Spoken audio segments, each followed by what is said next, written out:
nos está hablando como nuestro libertador y debemos creerlo con todas las fuerzas de nuestro corazón, porque lo dice la palabra y además en su misericordia nos ha permitido experimentarlo en nuestras vidas. Pero iglesia, quiero que sigamos en ese mismo fluir del Espíritu. Señor, yo te quiero entregar este tiempo. Te pido, poderoso Dios, que dispongas nuestros corazones, Espíritu Santo, para recibir tu palabra. Te pido de nuevo gracia y favor, Señor, para predicar lo que tú quieres hablarnos, Señor, en el día de hoy. Te alabo, Señor, te bendigo y toda la gloria y la honra es solo para ti. Amén. Quiero compartirles el mensaje de hoy, se llama Si el Hijo nos libertare, seremos verdaderamente libres. Y todas las alabanzas hoy hermosamente estaban alrededor de esto, que Él es nuestro libertador. En la primera alabanza decíamos, si el Hijo nos liberta, somos verdaderamente libres. Y quiero que vayamos a Juan 8, Juan capítulo 8, y le pido a Dios que cada uno de nosotros disponga su corazón para lo que el Señor nos viene hablando en este tiempo, porque hay una premisa, hermanos, y es que el Señor nos está llamando a libertad. A libertad estamos siendo llamados en este tiempo, pero como hijos de Dios, siempre tenemos la posibilidad de aceptar la invitación o no aceptarla. Hoy es nuestra oración como pastores, los ancianos, que realmente cada uno de nosotros se disponga para recibir y atender ese llamado a la libertad que el Señor nos quiere proporcionar. Y cuando preparábamos este mensaje, reparábamos en varias cosas. Y es que en Juan 8 vamos a ver que dice, si el Hijo nos libertare, seremos verdaderamente libres. Lo quiero leer desde el versículo 31. Ese pasaje en algunas Biblias, en unas versiones se llama La verdad os hará libres. Se los voy a leer. Dijo entonces Jesús a los judíos que habían creído en él. Si vosotros permaneciereis en mi palabra, seréis verdaderamente mis discípulos. Y quiero que vayamos tomando todos estos elementos. Si vosotros permaneces en mi palabra, serán verdaderamente mis discípulos. Después dice, y conoceréis la verdad y la verdad os hará libres. Le respondieron, linaje de Abraham somos y jamás hemos sido esclavos de nadie. ¿Cómo dices tú, seréis libres? Jesús le respondió, de cierto os digo, que todo aquel que hace pecado, esclavo es del pecado. Y el esclavo no queda en la casa para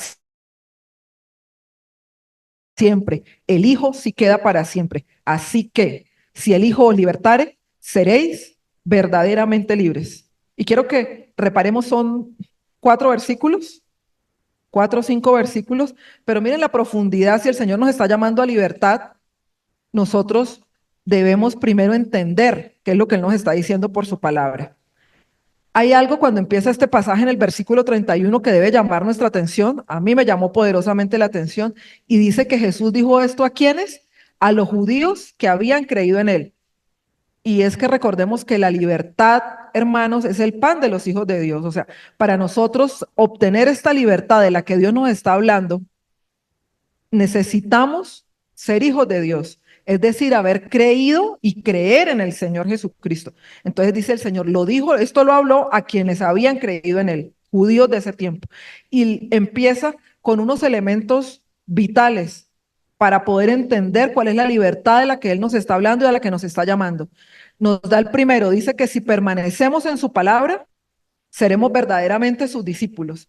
Entonces vamos a ver un primer elemento y es que necesitamos permanecer en la palabra de Dios. No hay otra manera para ser llamados discípulos del Señor. Creyentes puede haber muchas personas, porque recuerden que aún la Biblia dice que los demonios creen y tiemblan, saben que hay un Dios, pero Dios no nos está llamando a ser creyentes, nos está llamando a ser sus discípulos. Y el Señor en su tiempo transformó el mundo y trajo la liberación más grande que se haya conocido en la historia de la humanidad, porque naciones enteras fueron liberadas de la opresión del enemigo que reinaba en el primer siglo, después de que el Señor muere y resucita. ¿A través de quiénes? ¿De creyentes? No, a través de sus discípulos. Fue que él pudo, los que llevaban el evangelio, fueron, hicieron más discípulos como el Señor lo había pedido. Id por todo el mundo ¿Y qué les pidió?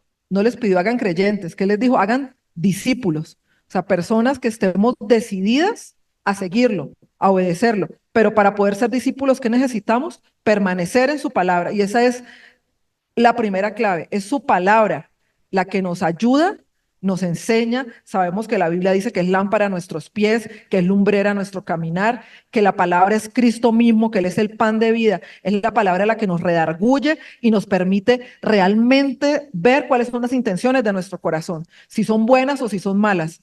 ¿Conforme a qué? A la palabra. Porque hoy en día todo es juzgado de manera relativa, pero hay una verdad absoluta, iglesia, que nunca cambia, y es que Dios es inmutable y su palabra es inmutable. Ahora seguimos. Dice el Señor a continuación, conocerán la verdad y la verdad los hará libres. Vamos a ver que Cristo mismo es la verdad. Él dijo, yo soy el camino, la verdad y la vida. Y nadie puede llegar al Padre sino a través de Cristo mismo. Entonces necesitamos conocer la verdad y la verdad es Cristo. Si nosotros no tenemos la revelación correcta de quién es el Señor, difícilmente vamos a poder ser libres, porque como nos ministraban en la oración, si nosotros no conocemos que Él es nuestro libertador, y si no conocemos cómo consiguió para nosotros esa libertad, y si no conocemos cuál es la libertad que Él nos está ofreciendo, pues no podemos caminar en esa verdad y disfrutar de lo que Él ya conquistó. Hace años una persona me preguntaba, ¿por qué si Cristo murió en la cruz, tanta gente sigue en pecado, en miseria? Entonces yo le decía, porque es que lo que hizo el Señor en la cruz está ahí disponible para aquel que, ¿qué? Que cree. O sea, eso ya fue hecho. Él ya conquistó para nosotros la redención de pecados, la vida eterna. Él derrotó a las tinieblas. Él le quitó al enemigo las llaves del Hades. Pero ¿para quién está disponible? Para el que cree. O sea, si usted o yo creemos lo que se sucedió históricamente en nuestro tiempo, en el tiempo nuestro, en el tiempo Cronos, hace 2000 años, se hace real hoy, en el instante en que usted y yo creemos y decidimos reconocer que ese Cristo que murió en la cruz es mi Señor y por lo tanto yo le rindo mi vida y se convierte en mi Salvador. Esa es la diferencia. Ya pasó históricamente, pero es una realidad para todo el que cree. Y seguimos, dice, mire que lo que le responde, se supone que él estaba hablando a judíos que creían, ¿no? Dice la palabra. Pero miren esto. Dice, le respondieron, linaje de Abraham somos y jamás hemos sido esclavos de nadie. ¿Cómo dices tú seréis libres? Miren cómo, y lo vamos a ver, cómo cuando uno cree a su manera. Sí, no, yo creo en Dios, pero a mi manera. O sea, el Dios que se acomoda a mi manera de pensar, a mi manera de vivir, a lo que a mí me gusta, ese es el Dios en el que yo creo. Pues no, iglesia. Ese no es el Dios del que nos habla la palabra y Cristo mismo viene a revelarse como la verdad y cuando lo vemos a Él, vemos al Padre. Pero ¿qué le dicen estas personas? Jamás hemos sido esclavos de nadie. Mire, y vamos a ver un elemento importantísimo para poder ser libres. Y es que nosotros tenemos que anhelar esa libertad, pero para poder anhelar esa libertad hay un paso previo y es ser conscientes que somos esclavos. O sea, nadie que no tiene la plena conciencia de que está en esclavitud quiere ser libre, porque si se siente cómodo, ¿por qué va a querer ser libre? Solo iglesia, si por la palabra y el espíritu somos convencidos de que estamos en esclavitud, es que si pudiéramos ver, yo le decía Espíritu Santo, es que si pudiéramos ver espiritualmente los grilletes, las cadenas, los yugos que nos atan al pecado, uno de verdad anhelaría, Señor, ya no quiero más esto, pero por el espíritu y por la palabra podemos creer que es verdad, que estamos en esclavitud del pecado. Y esta gente estaba tan obstinada en su propia manera de pensar que ellos habían creído en un Mesías que se acomodara a lo que ellos esperaban para ese momento. ¿Y cuál era? Estaban esperando un Mesías político que los liberara de la esclavitud del pueblo que en ese momento los gobernaba, que para ese entonces era Roma. Pero Dios no les estaba hablando de una libertad transitoria. Y es lo que nos pasa a muchos de nosotros en nuestra obstinación. Y lo vimos hace unos meses. Dios nos hablaba del engaño del pecado. Y la obstinación es esa testarudez, o sea, es ese mantenernos firmes en nuestra manera de pensar por encima de lo que dice la palabra de Dios. Lo que nos impide confiar y creer en el Señor. Ellos estaban creyendo en un Cristo que era libertador, pero en lo natural. Y si ese Cristo no se adaptaba a lo que ellos pensaban, entonces ya no creían. Y la obstinación nos lleva a cegarnos tanto respecto a nuestra propia condición espiritual que llegamos a decir, pero nosotros no somos esclavos de nada, ¿de qué nos va a libertar Cristo? Entonces mucha gente dirá, ¿yo por qué necesito a ese Cristo si yo no soy esclavo de nada? Yo soy libre, yo vivo en libertad. Pues ese es el primer engaño del pecado, que viene a cegar nuestros ojos espirituales para hacernos creer que como no somos esclavos, ¿por qué vamos a necesitar de un libertador?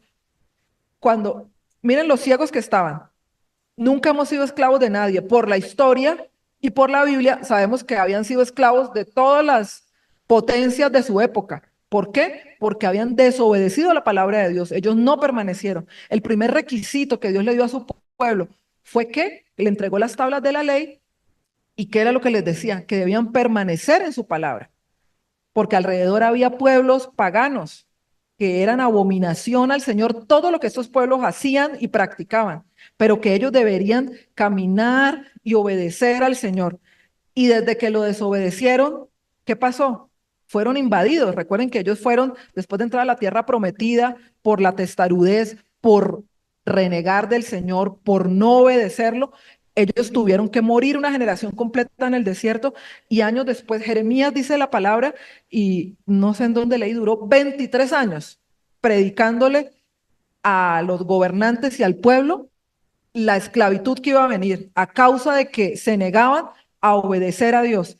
Entonces, si estos hombres aquí, estos judíos le decían en su cara a Jesús, nunca hemos sido esclavos, pero sabemos que fueron esclavos de Babilonia, de los persas, de los medos, fueron esclavos de Roma, o sea, fueron invadidos, esclavos. Acuérdense cuando Nehemías fueron invadidos y esclavos la mayor parte de su vida.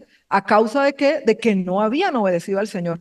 Y esto nos revela la condición del corazón que se niega a reconocer que está en esclavitud de pecado. O sea, puede ser evidente como lo podemos ver hoy nosotros mirando hacia atrás, cómo ellos van a decir que nunca han sido esclavos cuando la mayor parte de la vida del pueblo han sido esclavos a causa de la desobediencia a Dios. Y le dicen, ¿cómo dices tú seréis libres? Mire, iglesia, si nosotros no tenemos ese convencimiento de que estamos en esclavitud de pecado, de que necesitamos que Dios venga y nos liberte, nosotros podremos decir como los judíos, ¿y tú por qué dices que seremos libres? ¿Libres de qué? Si es que nosotros no hemos sido esclavos de nada. Vamos a ver qué es el primer engaño que hace el pecado y es creer que nuestra condición espiritual no necesita la intervención de Dios. Y Jesús le responde, como siempre, de la manera que nos deja boquiabiertos, como es la palabra de Dios, tan sencilla, pero tan certera. Cuando el Señor dice de cierto, es para llamar nuestra atención y que recordemos, esta verdad es una verdad importantísima que yo les voy a decir. Todo el que hace pecado es esclavo del pecado. Somos esclavos de aquellos que obedecemos. O sea que si nosotros cometemos pecado, estamos en pecado, somos esclavos. Él es nuestro amo y es un amo tirano, el pecado. Y dice el Señor, el esclavo no se queda en la casa para siempre. El esclavo puede ser vendido, el esclavo puede ser entregado, el esclavo puede ser ejecutado, mas el hijo sí se queda para siempre. Y ahí les estaba hablando de eternidad. Ellos no lo entendían aún, pero les estaba hablando de eternidad, del hijo.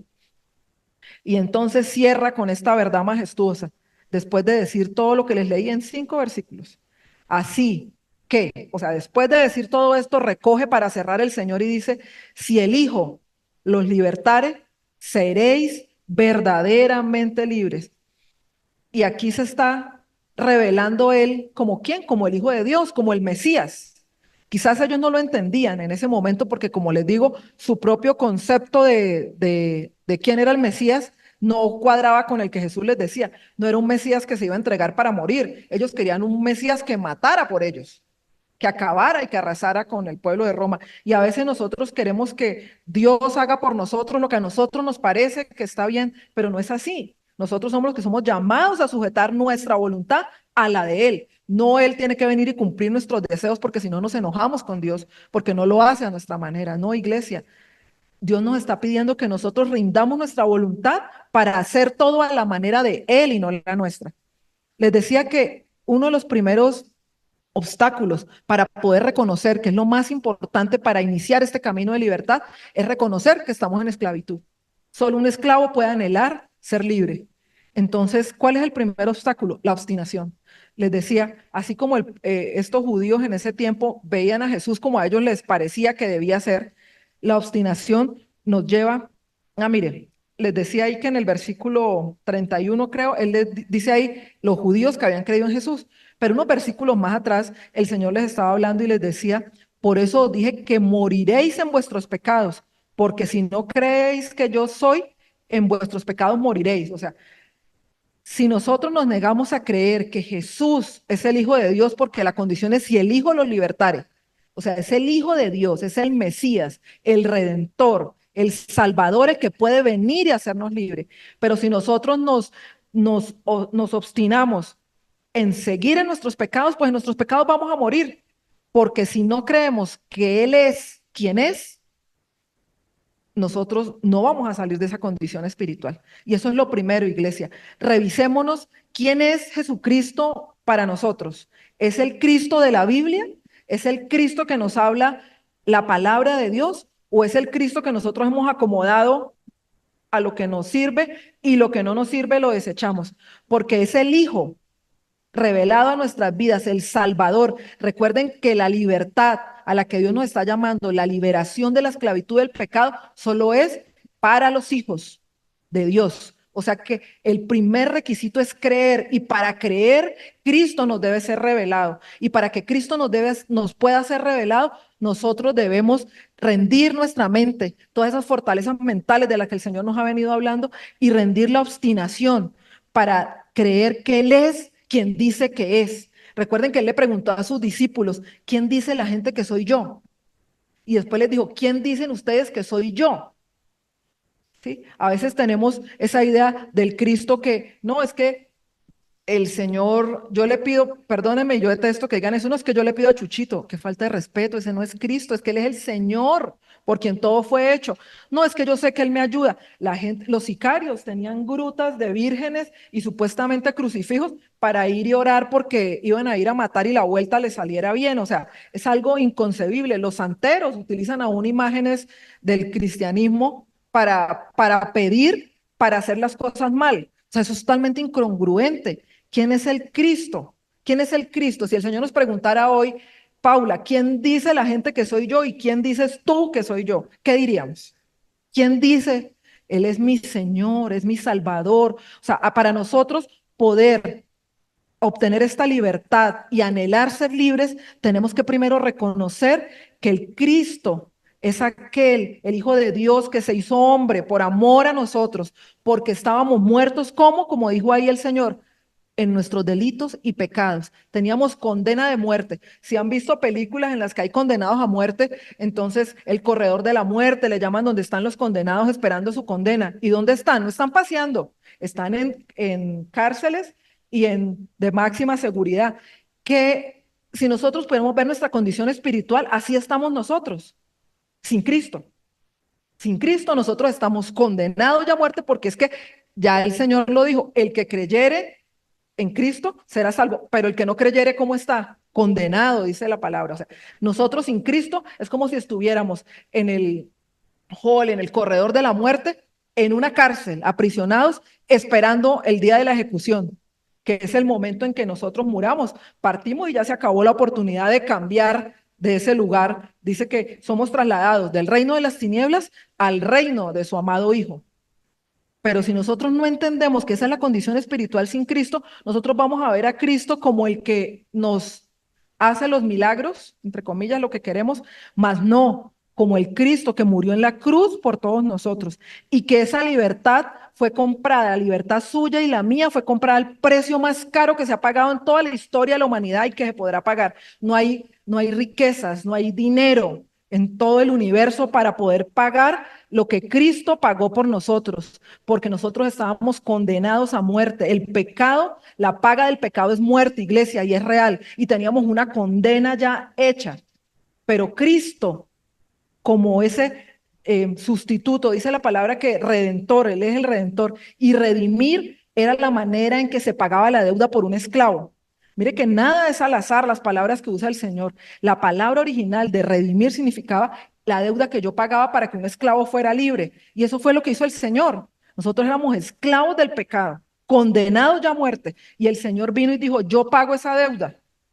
Y quizás a través de los sacrificios del Antiguo Testamento, Él estaba enseñando, quizás no, así fue, al pueblo y nos enseña a nosotros cómo ellos podían ver que para que sus pecados fueran redimidos, había un sacrificio, había sangre de por medio. Eso era un símbolo que el Señor quería enseñarnos porque un día iba a haber un sacrificio único, que era el de su Hijo, una vez y para siempre. Él se sacrificó por nosotros. Cuando nosotros tenemos la claridad de quién es ese Cristo, nosotros podemos entender que Él murió en la cruz, que allí llevó, dice la palabra, nuestras enfermedades, nuestras dolencias, que allí ya fuimos nosotros libertados, que Él compró para nosotros la libertad. Recuerden, redimir era pagar por la libertad de un esclavo y Él es el redentor, el único redentor. No hay otro camino al Padre. Él nos redimió para hacernos libres. Si nosotros nos obstinamos, les decía, como ese obstáculo en nuestra manera de pensar, va a ser imposible ver a Cristo como quien es. Y entonces no vamos a poder anhelar que Él sea nuestro libertador y mucho menos en nuestra obstinación vamos a ver cuál es nuestra verdadera condición espiritual. La obstinación nos impide ver cómo estamos nosotros realmente. ¿Cómo podemos hacer la voluntad de Dios si nosotros nos empeñamos en nuestra obstinación y nuestra rebeldía? Es imposible. Nosotros tenemos que pedirle al Señor que nos quite esa obstinación. Yo le decía hoy a mi hijo que me preguntaba qué íbamos a predicar, que hace unos años el Señor me permitió ver la obstinación de esta manera y hoy reflexioné que creo que aquí en la parte frontal de nuestro cerebro es donde está la voluntad, ¿no? Y los límites. De hecho, cuando las personas tienen accidentes y se golpean esta parte, la parte frontal, lo que se llama corteza prefrontal, creo que se llama así, tienen problemas para tener límites, ¿no? Y para hacer las cosas, o sea, tiene que ver con la voluntad. Y yo veía a una persona que estaba siendo obstinada en un sueño y el Señor me decía, mira, es obstinación. Y tenía una nube gris aquí. O sea, cómo la obstinación nos nubla el entendimiento, no nos permite conocer la voluntad de Dios. Y así la estamos leyendo, así Dios nos esté hablando, nosotros nos negamos a reconocerla. Un corazón obstinado es un corazón endurecido. Y la dureza del corazón siempre va dirigida hacia Dios y hacia su voluntad. O sea, cuando nuestro corazón se endurece, lo primero que hace es que se endurece para escuchar a Dios y para hacer su voluntad.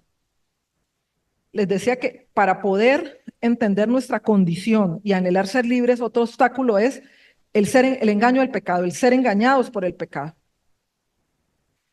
Dios reprendió a su pueblo y en Hebreos 3 del 8 al 15 lo dice, hablaba de que ellos habían endurecido su corazón a causa de la rebeldía, porque se rebelaron una y otra vez en el desierto. Dios les proveía, Dios les guiaba, y estaba la nube de día, la columna de fuego en la noche, o sea, nunca estuvieron solos, le trajo provisión, pero una y otra vez el pueblo se rebelaba y no es distinto ahora.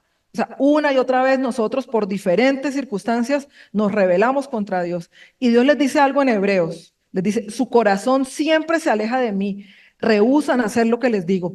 Y miren que hilando con el versículo de hoy en Juan, dice que si nosotros permanecemos en su palabra, permanecer, ¿qué significa?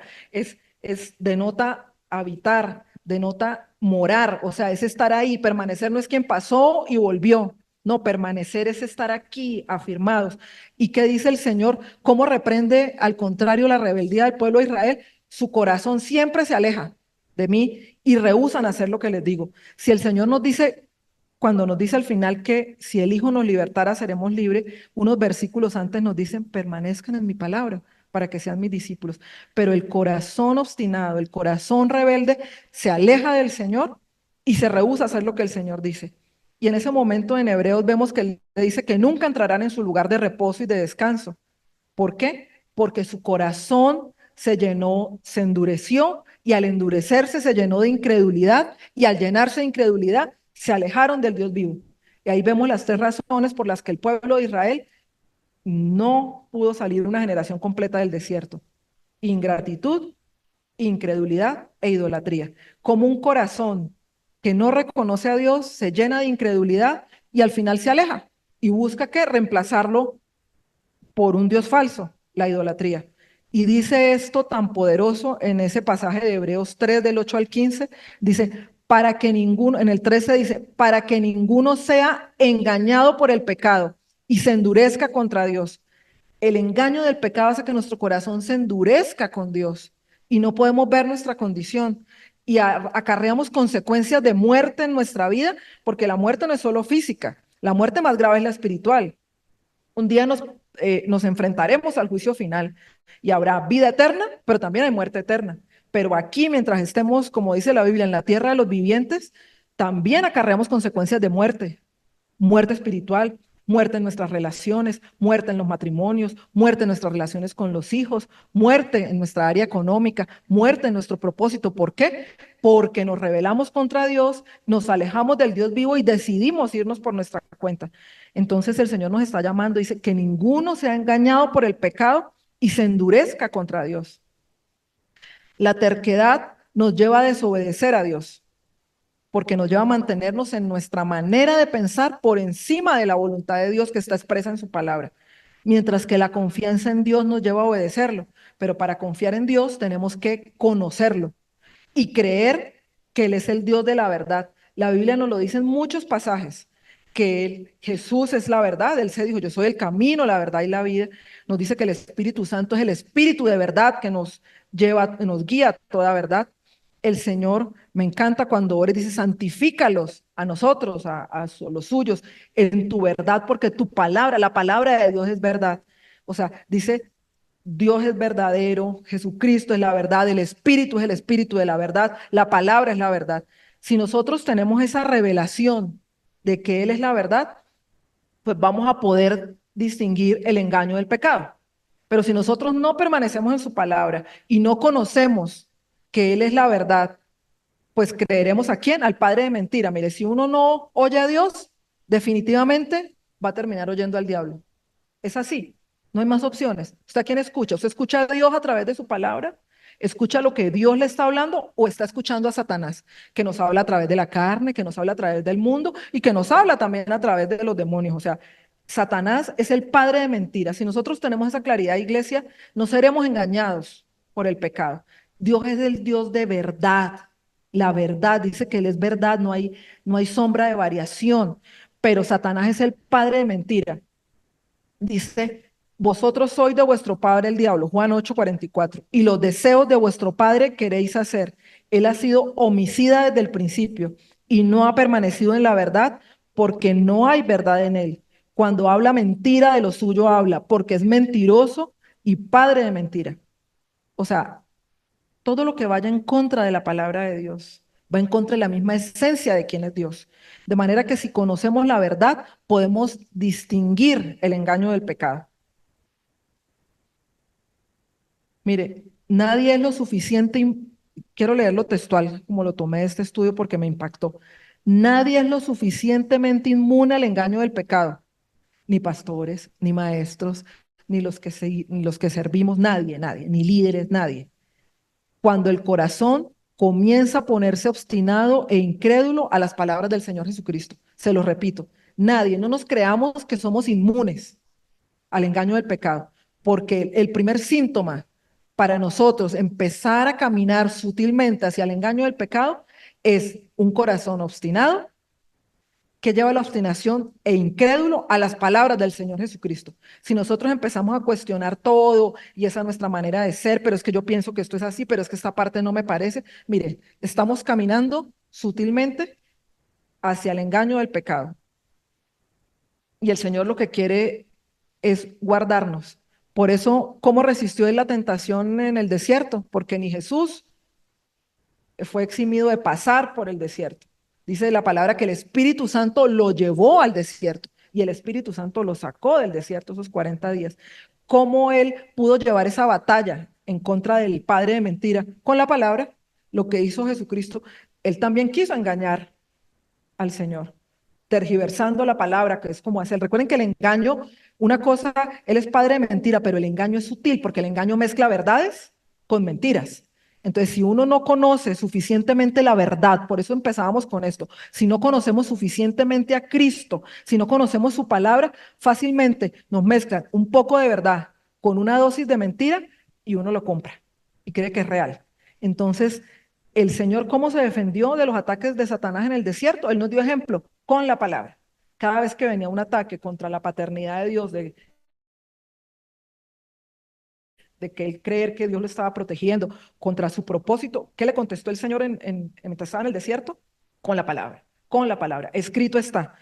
Por eso es que es tan importante, iglesia, esa verdad que el Señor dijo ahí, si permanecéis en mi palabra, seréis mis discípulos. Queremos, iglesia, de todo corazón, que todos nosotros, sin excepción, desde el más pequeño hasta el más adulto, anhelemos ser libres.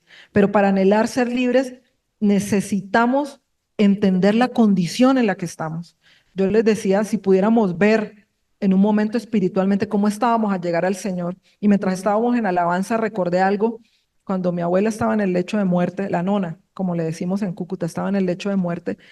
eh, yo estaba orando por ella, aquí el equipo de intercesión, los pastores orando, y estábamos en alabanza y yo orando con ella ya y leyéndole la palabra, ya no podía hablar. Los médicos me decían, ella sigue escuchando, pero ya no puede hablar, ya llame a la familia, está agonizando. Estaba muy mal con un cáncer de pulmón y ya tenía, no me acuerdo cuál de los dos pulmones destrozados y se había regado todo el líquido. No recuerdo ahorita cómo se llama, que está eh, y la membrana que recubre los pulmones estaba deshecha, bueno, estaba ya muy, muy mal. Y yo empiezo a orar y tengo una visión. Y la recordé ahí, yo dije, si el Señor como ese día me permitió ver la condición espiritual en que estaba mi nonita en ese momento, a, o sea, a punto de morir, y yo veía una persona en una mazmorra, como hemos visto en las películas, en los castillos, en lo profundo, como son las mazmorras, oscuras, llenas de humedad, horribles. Uno se las imagina hasta malolientes y así eran, porque pues ahí hacían todas sus necesidades, todo estaba ahí sucio, las aguas sucias. Estaba una persona así tomada, encadenada, esa mazmorra, digamos, zona del castillo encadenada completamente, así en esa mazmorra. Y yo Y yo estaba orando, y yo decía, Señor, libértala. Mi nonita conoció al Señor, pero tenía en el catolicismo pues muchas ideas de respecto a la idolatría, a las vírgenes, todo eso. Y ya en sus últimos tiempos, el último viaje que hizo a Bogotá, yo le había podido compartir y recordarle lo que decía la palabra y ella había como aceptado esa verdad. Y, y en ese momento mi hermana me escribe y me dice, Senia, Dios me da este versículo. Y dice, está en Isaías, creo que es 45, dice, porque sobre los ancianos has agravado tu yugo. Y ahí entendí yo lo que yo estaba viendo. Y habla, ese es el juicio contra la reina del cielo, que es pues, el prototipo de idolatría. La idolatría, cómo la idolatría tenía un yugo, unas cadenas que Dios me estaba permitiendo ver sobre mi abuela, sobre la nona. Y le da el versículo a mi hermana y yo empiezo a orar, Señor, ella rindió su vida a ti. Señor, esas cadenas son rotas. Ese yugo, Señor, dice tu palabra y empecé a leerle versículos y recuerdo que el Señor me puso el Salmo 73, creo que era, declarando, bueno, que Jesucristo era el Señor, que sus tiempos estaban en sus manos. Ella se levanta al otro día, milagrosamente está mejor que nunca, y el Señor le da la oportunidad de despedirse. Después de eso vive como una semana más, pero milagrosamente quería comer, ya no podía, era por sonda, pero muy, muy, muy bien. Y ella empieza, pero Dios lo permitió para dar ese testimonio. Ella empieza a contarle a todos los que iban a visitar, porque ya tenían que venir a despedirse, esa era la instrucción de los médicos, a contar que ella ya no podía hablar, pero que ella escuchaba todo, que ella escuchaba los versículos que yo le leía y todo lo que ella podía repetir era invocando el nombre del Señor y declarando que Jesucristo era el Señor y que el Señor la había libertado. O sea, mire todo lo que puede hacer el Espíritu Santo a una persona agonizando, pero miren la misericordia de Dios permitirnos ver que es real. Por la palabra lo sabemos, no tendríamos que verlo para creerlo, pero el Señor en su misericordia nos permite experimentar eso, ver que habían yugos, cadenas en una mazmorra a causa de qué? De la idolatría. Y así con todos los pecados, porque no hay pecados blancos ni veniales, no, los pecados nos apartan de Dios. Y necesitamos anhelar, iglesia, anhelar ser libres. Nadie puede ser libre. Y Claudia nos compartía hace 8 días lo que pasa cuando una persona es libertada de parte del Señor, que si no cuida esa liberación y no llena su casa, que es el templo, nuestra vida de la presencia de Dios, pues vienen 7, es real, 7 más fuertes, más terribles, para volver a tomar el lugar que antes tenían. Pero nosotros debemos anhelarlo, iglesia, debemos anhelar ser libres y debemos anhelar entendiendo que nuestra condición sin Cristo es una condición de pecado. Y por eso hace unos fines de semana compartíamos pidiéndole al Espíritu Santo y la prédica era que nos convenciera de pecado. No deje de orar así.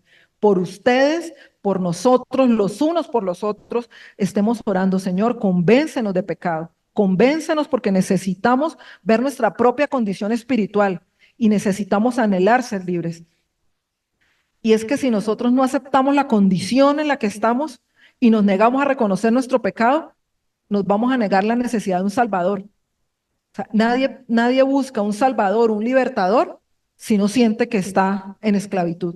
Entonces, ese engaño del pecado nos lleva a no querer reconocer que necesitamos ser libres y que necesitamos un salvador. Y fue lo que pasó con el pueblo en el versículo, en el pasaje de Juan 8, en el pueblo de los judíos que decían, nosotros no necesitamos un salvador. ¿Cómo así que tú dices que vamos a ser libres? ¿Libres de qué? Si nosotros no somos esclavos de nadie.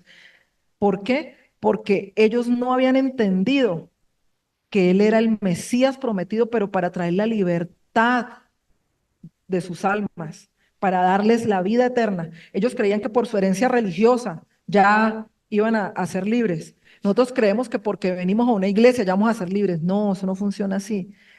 Dice, si el Hijo nos libertare, o sea que si Jesucristo es para usted y para mí, nuestro Señor, ¿qué significa Señor? Que yo hago ya no mi voluntad, sino la de Él. Eso significa Señor. Y Salvador, yo reconozco que Él es el único que puede a mí librarme de la muerte eterna, de la condenación eterna, sino que yo ahora le pido perdón, me arrepiento de mis pecados y obtengo en Él salvación y vida eterna.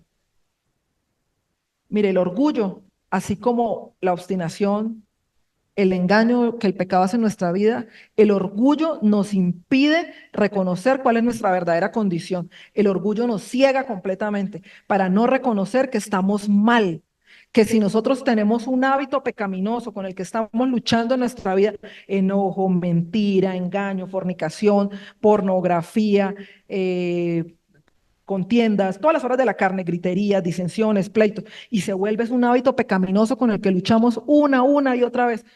Si nosotros nos justificamos, no vamos a poder anhelar ser libres, porque nosotros estamos diciendo, yo puedo dejarlo, esto es algo que ocasionalmente me pasa, o sea, estamos poniendo nuestra confianza en nuestras propias fuerzas y estamos minimizando la condición espiritual. No, iglesia, se llama pecado y la paga del pecado es muerte. Y nosotros, por lo tanto, necesitamos que Cristo nos liberte y nos permita romper con esos hábitos pecaminosos que nos tienen atados a una vida de miseria, porque así haya riquezas. ¿Cuánta gente multimillonaria, famosa, ha terminado suicidando porque no tiene esperanza, porque su vida es una vida de miseria, porque el pecado conduce a otro pecado? Mire, el pecado, leía en un estudio bíblico estudiando esto, es un narcótico. ¿Qué por qué? Porque cada vez necesita más y un pecado conduce a otro y otro todavía más horrible para poder satisfacer todo eso que se le dio rienda suelta a través de los deseos de la carne. El pecado es un narcótico y es el amo más tirano, por eso es que nos hacemos esclavos, porque ya no hacemos lo que queremos, sino hacemos lo que el pecado nos está induciendo a hacer.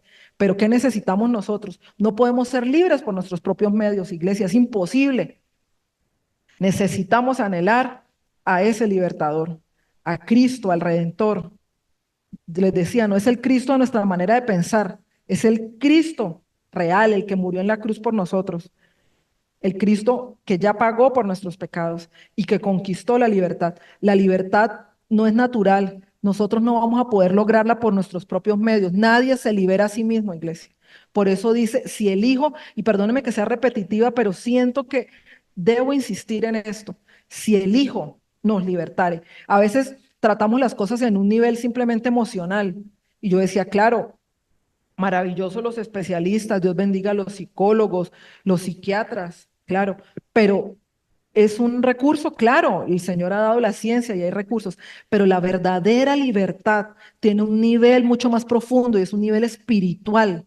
Y como es espiritual, solo la puede otorgar aquel que ya conquistó para nosotros esa libertad y es Cristo Jesús. No hay otra manera. Hay recursos que el Señor nos da, por supuesto, pero la libertad es espiritual y esa libertad profunda en la que yo creo que tanto ustedes como yo queremos caminar, no sentirnos atados al pecado que nos lleva a querer retroceder.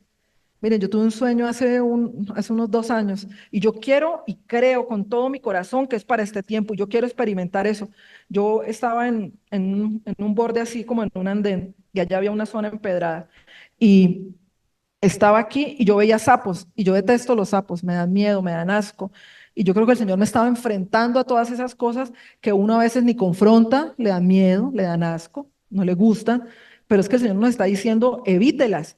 A nadie le gusta el pecado porque nosotros podemos verlo, el Espíritu Santo nos muestra y hay cosas que ignoramos porque no queremos enfrentarlas, pero le estamos pidiendo en este tiempo al Espíritu Santo que nos revele el estado real de nuestro corazón para poder arrepentirnos y pedirle a Él que nos dé la fuerza para apartarnos.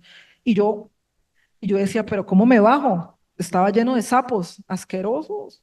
Y para mí son horribles. Yo, perdón, Señor, son tu creación, pero para mí eso es algo que es horrible. Y yo ¿cómo me bajo? Cuando yo siento, no era yo. Y a eso quiero explicarles, era una fuerza en mí. ¿Quién es? No es una fuerza, es una persona, es el Espíritu Santo. Yo siento que me mueve la pierna, o sea, no lo estaba haciendo yo, porque si yo y ustedes pretendemos seguir en nuestras propias fuerzas, luchando contra ese pecado que hemos venido luchando por años, creyendo que lo vamos a vencer, estamos muy equivocados. No somos nosotros, es el Espíritu Santo en nosotros. Por lo tanto, el que tiene que crecer es Él y nosotros entregarle el control de nuestras vidas y de nuestra voluntad. Y yo siento que me mueven la pierna, que mueven el brazo, o sea, no soy yo, sino pues el Espíritu Santo el que me empuja. Y empiezo yo a patearlo, o sea, yo no era capaz de mover la pierna. Yo, Senia Gómez, soy incapaz de, en mi naturaleza, de ir a patear un sapo. Uy, y me llevaba y yo empecé a ver y empecé a patear esos sapos y puedo pasar. Miren, yo nunca he sentido una sensación de libertad, de plenitud como ese sueño. Y empezó a caer una lluvia fresca y la lluvia nos habla de esa presencia, de la llenura del Espíritu Santo, ¿no? Era un rocío, era una lluvia tan suave y yo corría con una libertad y abría los brazos y corría y esa sensación por unos instantes en ese sueño, de esa libertad que el Señor nos proporciona, es lo que queremos que sea el anhelo de todos los que estamos aquí, de todos los que hacemos parte de la comunidad profética de adoración, que nosotros anhelemos caminar en la libertad y en la plenitud que Cristo ya conquistó para cada uno de nosotros. El Espíritu Santo quiere transformarnos, quiere regenerarnos, quiere vivificarnos, quiere hacernos parecer cada día más a Cristo. Pero para eso, iglesia, nosotros necesitamos ser libres del pecado y libres de las ataduras, de las cárceles en las que nosotros hemos permitido ser llevados a causa del pecado. ¿Qué queremos? Correr en esa plenitud, correr en esa libertad como ese día, patear esos sapos del pecado, toda esa inmundicia que hemos permitido entrar en nuestras vidas. Es que ningún pecado es pequeño, pero si nosotros nos justificamos, nunca vamos a poder confrontarlo. Iglesia, llegó el tiempo. Dios nos está llamando a libertad, nos está llamando a romper Él por nosotros, porque Él fue el que lo conquistó. ¿Cómo se compró ese precio de la libertad para nosotros? En la cruz. Ya Cristo compró para nosotros esa libertad en la cruz del Calvario. Fue Él el que compró para nosotros, el que pagó, Él ya pagó. Si la paga del pecado era muerte y redimir era pagar por liberar a un esclavo, Él fue y pagó. Recuerden que al final el Señor en la cruz dijo, tetelestai, consumado es. Y tetelestai era el sello que se ponía en las facturas para cancelar una deuda. O sea, ya fue pagado, Él ya pagó. Ahora nosotros, ¿qué debemos hacer? Creer primero en Él para poder acceder a eso y obedecerle, caminar en su palabra. Mire, la naturaleza de esta libertad es espiritual, como les decía, no es natural, no es en nuestras fuerzas. La libertad es espiritual. El medio para conseguir esa libertad es solo Cristo. No hay otro medio para conseguir esa libertad. Las personas a través de la vida buscamos muchas maneras de ser libres, pero la noticia es que solo hay un medio para conseguir esa libertad y se llama Cristo Jesús. No nos podemos liberar a nosotros mismos. La liberación viene del Señor. Él ya nos dijo que cuando conociéramos la verdad, o sea, cuando lo conociéramos a Él, cuando Él se ha revelado en nuestras vidas como quien es el Señor y el Salvador, nosotros podríamos ser libres. Y que entonces dice, así que, o sea, después de entender todo eso, si el Hijo los libertare, seremos verdaderamente libres. No hay ninguna otra propuesta de libertad, iglesia. No hay plan B, no hay plan C, solo hay plan A y se llama Cristo Jesús. La naturaleza de esa libertad es espiritual y Él nos liberta del pecado y le decía, y de todos los efectos negativos con los que cargamos, que es como si cargáramos con cadenas. Esa libertad incluye perdón, incluye justificación por nuestros pecados. Esa libertad nos lleva a quitarnos la culpa, porque ya en el Señor no hay condenación. Esa libertad nos lleva a tener tranquilidad, a tener paz. Esa libertad nos regenera porque el Espíritu Santo nos vivifica y realmente entonces sentimos y experimentamos que somos nuevas criaturas porque ya el pecado no se enseñorea de nosotros. El Señor consigue esa libertad para nosotros y la consiguió a través de la cruz del Calvario. Hoy, iglesia, nosotros tenemos que entender que por su sangre nosotros fuimos redimidos, libertados, que Él es el Cordero de Dios que quita el pecado del mundo. Que si nosotros entendemos cuál es la condición espiritual en la que estamos, vamos a anhelar tener ese libertador. Si usted supiera los grilletes, todas las ataduras que trae el pecado a nuestras vidas, si la pudiéramos ver, pero por la palabra lo creemos, que estamos esclavizados, anhelaríamos entonces a este libertador. Y esta libertad tiene unos frutos preciosos, como algo así como yo sentía esa plenitud de correr, la libertad nos lleva a vivir en santidad. La libertad nos lleva a vivir en obediencia al Señor, nos lleva a tener una relación de comunión íntima con Dios. En pecado nosotros no podemos tener una relación de comunión íntima con Dios. Esa libertad nos lleva a caminar obedeciendo su palabra. Recuerden, la carne no quiere ni puede obedecer a Dios, pero por el Espíritu nosotros hacemos morir las obras de la carne, iglesia. El Señor nos está llamando a libertad y oramos que todos, todos, sin excepción, todos, escuchemos ese llamado de libertad. Señor, yo oro en esta hora, poderoso Dios. Te pido, Espíritu Santo, que nos convenzas de pecado como nos vienes hablando, de justicia y de juicio, que convenzas, Señor, nuestras vidas, que el engaño del pecado no se enseñoree de nosotros, Señor, que nuestra obstinación no sea un obstáculo para reconocer que hemos sido esclavizados por el pecado y que solo en ti, Cristo, hay libertad, restauración, perdón de pecados y vida eterna. Poderoso Señor, oramos, Señor, porque sea el tiempo al que tú nos estás llamando, Señor. Tú estás llamando, Señor, estás convocando. Señor, suenan los chofares del Espíritu, convocando a tu pueblo, Señor, a libertad, a ser redimidos, Señor, a ser limpiados, a ser sanados, a ser restaurados, Señor. Que las cadenas, Señor, de opresión, el yugo del pecado, de la muerte, el pecado que nos esclaviza, Señor, a hábitos inmundos, pecaminosos, Señor, caigan por tierra, porque nosotros hoy como iglesia, Señor, podemos reconocer que tú eres el libertador, el redentor, Señor, eres Cristo el Salvador, Señor, todo patrón, Señor, de comportamiento pecaminoso, lo que ya se volvió un hábito, Señor, una esclavitud, Padre, hoy, Señor, te clamamos que nos convenzas, Espíritu Santo, de pecado. Queremos ser libres, Señor, anhelamos ser libres. Te pido, Señor, que cada uno de mis hermanos, te pido, Señor, que cada uno de nosotros anhelemos, Señor, ser libres de la esclavitud del pecado. Anhelemos, Señor, a ese libertador. Anhelemos, Señor, caminar y vivir en la plenitud de lo que tú has preparado para nosotros, Señor. Gracias, Señor, porque tú dijiste que conoceríamos la verdad, te conoceríamos a ti, seríamos libres. Oh, Señor, lo creemos que si el Hijo nos libertare, el Rey, el Mesías, el Señor de señores, nos libertare, seremos un pueblo verdaderamente libre. Señor, anhelamos tu libertad, la anhelamos, Cristo, la anhelamos. Trae libertad en este tiempo, trae libertad, apertura de cárceles, declaramos en el nombre de Cristo Jesús. Se rompen los hábitos pecaminosos, Señor, que nos tenían esclavizados. Muestra, Señor, y revela la condición espiritual de cada uno de nosotros, Señor, y llévanos, Señor, llévanos Querer, Señor, caminar en santidad, en obediencia, Señor, a ti. Te adoramos, Señor, y te exaltamos. Tú eres el Señor de nuestras vidas. Tú eres el Rey de la comunidad profética de adoración. Tú eres Cristo, el Redentor, Señor. Gracias, gracias, Dios, en el nombre de Jesús. Amén.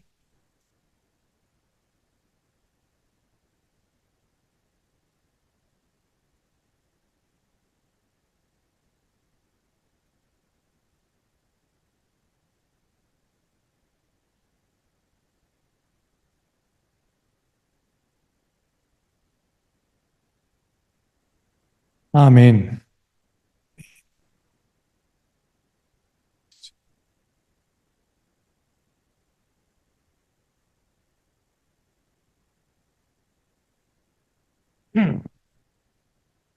Hermanos, ¿queremos ser libres del pecado? Cristo es el camino, es el único camino. Amén. Bueno, hoy es primer sábado del mes, y entonces tenemos nuestra cena del Señor, nuestra cena del Señor.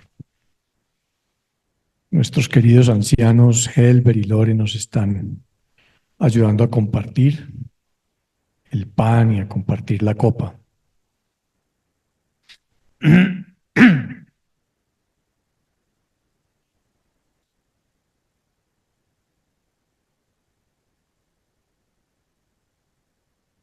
Y es importante que cuando compartimos el pan, compartimos la copa, entendamos esta institución de la cena del Señor.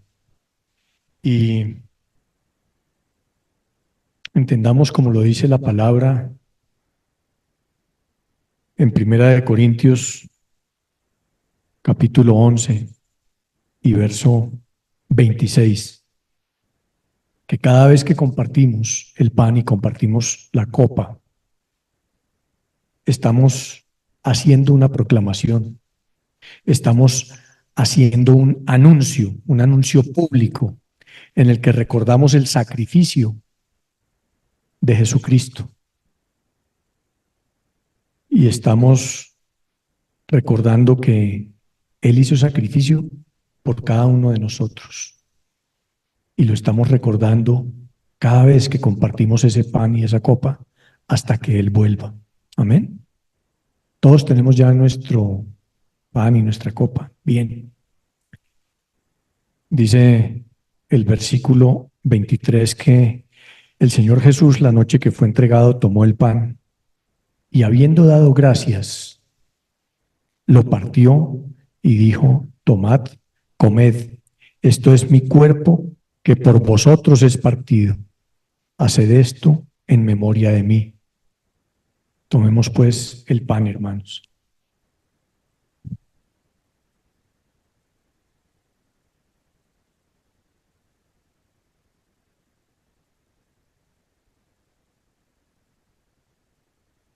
Luego, en el versículo 25 nos dice: asimismo, tomó también la copa, después de haber cenado, diciendo: esta copa es el nuevo pacto en mi sangre.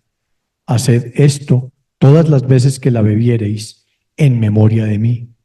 Tomemos la copa, hermanos.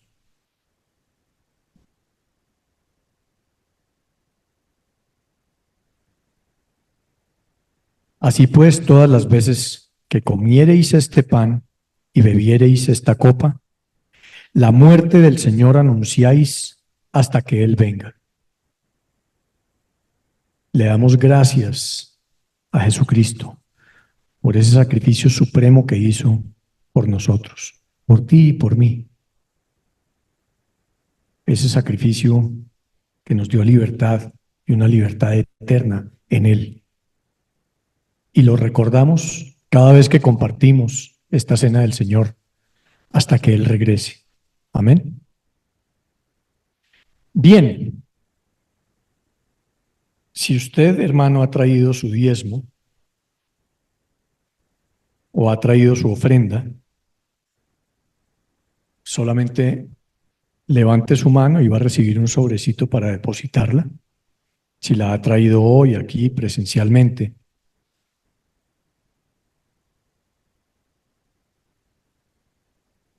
Sabemos que Copa es muy juiciosa ya con el, con la transferencia virtual, digital de sus diezmos y sus ofrendas, pero si hoy la ha traído, siempre va a haber un sobre para recibírsela acá.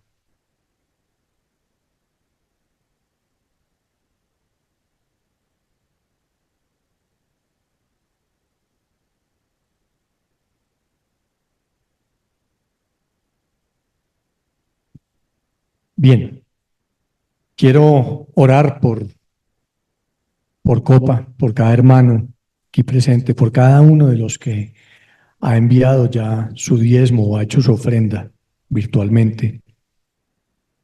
Gracias te damos, Señor. Gracias te damos, Señor, por tu promesa.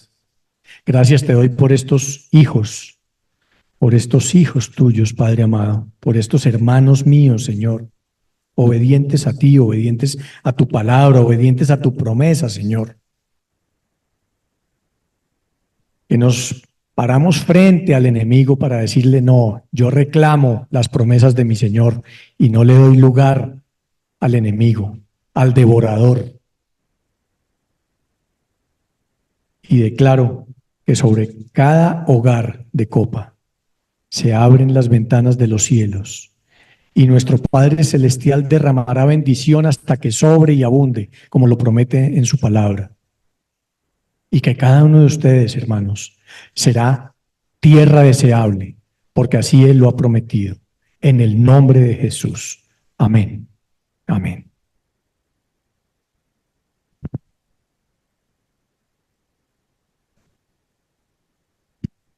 Bueno, iglesia, los anuncios ya para terminar. Entonces, tenemos culto a las 3:30 todos los sábados. ¿Por qué es importante el culto? Porque es importante congregarnos. O sea, el congregarnos es muy diferente ver la prédica en YouTube a ver la prédica aquí todos juntos porque el Espíritu Santo ministra. Entonces, venga y congréguese. Cultos 3:30. Teleyos es el proceso de formación de la iglesia. ¿Por qué es importante Teleyos? Porque nosotros aprendemos de la Biblia, aprendemos cosas importantes de aquí, pero también se forma en nosotros el carácter de Cristo también en todos estos espacios. Entonces, disciplina, perseverancia, amor, paciencia, unidad, todo eso forma Teleyos. Entonces, venga Teleyos. Teleyos va a empezar este nuevo ciclo en 15 días. Empieza el 17 de agosto. Ahí les mandé el cronograma en el WhatsApp. 17 de agosto a las 2:40, antes de culto. ¿Listo? Y les vamos a decir ese día en qué grupo va a quedar cada uno, cómo vamos a hacer, mejor dicho, así súper pilos, yo veré. Listo. Lo siguiente, tenemos el próximo sábado reunión de matrimonios. ¿Quién se alegra? ¿Quién dice yuju? ¿No? Nadie. ¡Bravo! ¡Yuhu! Reunión de matrimonios es a las ¿Con 2. qué sorpresa nos van a salir para los matrimonios? Eso, convénganse bien guerreritos porque ahí va a haber algo chévere. Entonces, reunión de matrimonios es cada 2 meses. Usted viene con su pareja, con su esposo, su esposa, a las 2 de la tarde, sábado 10 de agosto. ¿Listo? Espérame, hijo, estoy ocupado. ¿Listo? Espérame. Ayuno congregacional son los viernes, el viernes 16 de agosto a las 9 de la mañana en este espacio. ¿Y qué me falta? Reunión de jóvenes, es el último sábado de este mes, el sábado 31 de agosto, reunión de jóvenes a la 1 de la tarde. ¿Listo? Algo especial este mes es cometas. Como iglesia siempre hacemos una actividad en agosto que es cometas, ir a elevar cometa. Yo soy re mala para eso, pero me encanta ir porque se come rico, se habla rico, se hace otros espacios, se juega chévere. Entonces, venga en familia, va a ser en el Parque Simón Bolívar, pero les vamos diciendo, ese va a ser el domingo 25 de agosto, el último domingo. O sea, prográmese, planíllese. Y por otros lados, Café con Dios, todo es virtual, Toda esa información está en esa imagen. Yo sé que es mucha información, pero ustedes ya la deben saber. Café con Dios, virtual de 6 a 7, martes y jueves, altares familiares. ¿Por qué es importante altares familiares? Altares familiares, nosotros les damos herramientas como iglesia, tenemos herramientas, que es esa herramienta de altar familiar, pero usted como miembro, como hijo de Dios, usted tiene una responsabilidad de hacer altar familiar en su casa, con las herramientas que les damos, como usted, mejor dicho, familias alrededor de la palabra. Ese es el propósito de altares familiares. Entonces, léase un versículo, compártalo, háblalo con su familia, qué dice Dios de ahí, y eso va a traer fruto para su familia. ¿Listo? Y ya creo que por ese lado. El Paz Luis tiene otros anuncios. Gracias, Lore. Sí, yo quiero, hermanos, hacerles a todos hoy una cordial invitación. Nos gustaría muchísimo que Copa, ojalá todos nosotros, estuviéramos presentes mañana, domingo 4 de agosto, a mediodía, en la Marcha Nacional Unida por Jesús. Esta es una marcha que ha venido recorriendo América en países como Brasil, como Venezuela, Estados Unidos. Ha tenido una convocatoria multitudinaria, millones y millones de personas han participado en estas marchas unidas por Jesús. Y mañana se va a celebrar en Colombia esta marcha, bajo el lema Con Cristo, Colombia en paz. Hoy queremos invitarles para que mañana nos acompañen a partir del mediodía en el Parque Nacional. El punto de encuentro va a ser donde está el monumento en piedra sobre la carrera séptima, sobre la entrada del Parque Nacional en la carrera séptima. Igual por el WhatsApp nos estaremos poniendo en contacto porque va a haber mucha gente en ese sitio y quisiéramos que todos nos puedan acompañar. Para quienes quieran asistir, les recomendamos ir hidratados y llevar de pronto agua para hidratarse durante la caminata, de pronto una gorra, una cachucha, ir con ropa cómoda, de pronto llevar una sombrilla, sea para el sol, sea para la lluvia. Esperamos que sea para el sol. Va a ser seguramente un día esplendoroso, calzado cómodo, y la marcha va a ser desde el Parque Nacional hasta la Plaza de Bolívar. El punto de encuentro de esta marcha va a ser la Plaza de Bolívar a las 2 de la tarde y allí va a haber oración y va a haber intercesión por la paz de Colombia. De manera que nos gustaría muchísimo que Copa estuviera presente. El pastor Diego, cuando conoció de la invitación de esta marcha, nos envió fotos porque él ya participó en la que se hizo en Estados Unidos en días pasados, en Brasil, en Venezuela fue en semanas anteriores.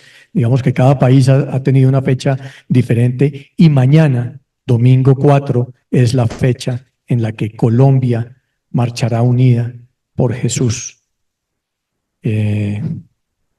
bajo el lema Con Cristo, la paz de Colombia.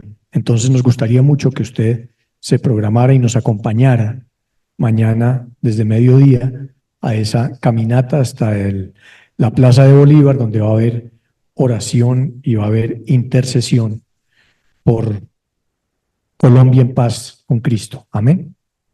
Bueno, hermanos, les bendigo en el nombre de Jesús.